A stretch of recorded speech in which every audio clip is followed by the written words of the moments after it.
When working with students at the academy, I'm trying to develop the total game. I want you to play an attacking game. But as part of the total game, I also want a weapon. And that's what Andre Agassi has. He has a big forehand weapon. Why does he have a weapon? Number one, his dad said, Andre, hit that ball. I don't care where it goes. Hit the heck at it. What makes his forehand so big? And how can his forehand help you? First of all, his position on the court is one that's very close to the baseline, and he's trying to hit the ball up on the rise. 2, Andre uses a semi-western grip. He utilizes semi-western with the hand slightly behind the racket. Everything he does, his whole attitude is coming after the ball and attacking that ball. The swings are numerous.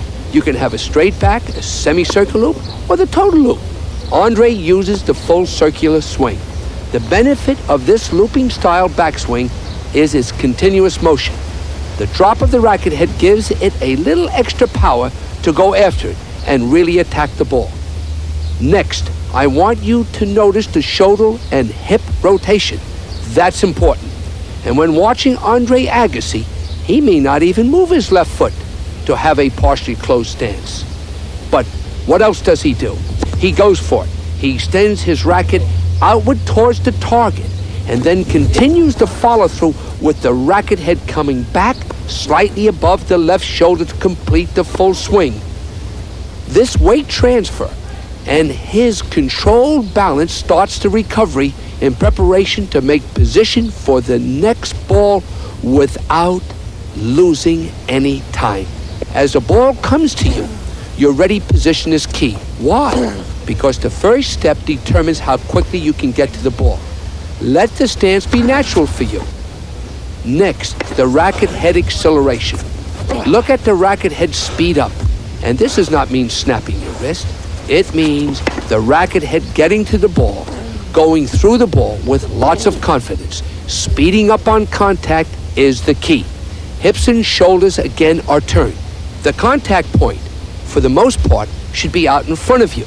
But if the ball gets behind you, don't panic. Don't use excessive body motion or wrist snapping. Instead, let that racket head accelerate and make contact with confidence. Wait just a second and let that racket head do the speaking for you and speak up at the last second. The last thing I want to bring up is watching the ball. I think you should watch the ball from the time it leaves your racket, not watching the ball just when it leaves your opponent's racket. By doing this, you then can anticipate where the ball is going and what type of shot will be hit. And that will enable you to get the quick step to move forward into position to attack the next ball. In developing the weapon, you have to practice. You have to practice to be able to hit that inside-out forehand, hit the short angles, and hit the high rollers. We're going to set up targets, and we're going to make you do it till you say you can't do it. But I'm going to make you practice more. Hit thousands of those balls, and soon you're going to say, I've got it. People look at this shot, and they don't think it's an offensive one. But you'd be surprised how attacking the shot really is. It pushes your opponent way behind the baseline, which sets up a number of options you'll have after he returns a short. But again, the most important thing is consistency and depth. What I like to do here is set the tone for a match by dictating the point, especially with my forehand shot. And you'll see the depth on the first one, which sets up the short one, then I take advantage out of it and see my shot and go for it. The worst thing a player can do is be tentative when he gets his opportunity.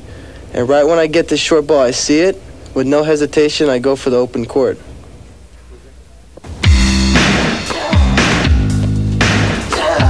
If this video gets any of you to play Don't Miss It.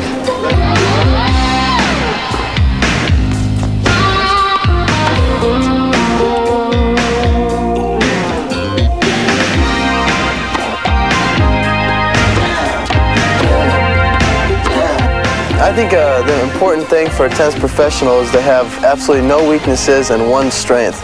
And I would have to say that my forehand is my strength, and I think it's a frame of mind more than anything. Anytime I get that short ball, I know I'm just going to go up there and just whack it and just go for it. If I miss it, I'm just coming back the next time to do it harder. And I think the important thing is even if you do miss it, I think it really scares your opponent and intimidates them and allows you to even get more confidence on your game. So having a strong weapon, mine being the forehand, is important to everybody's game.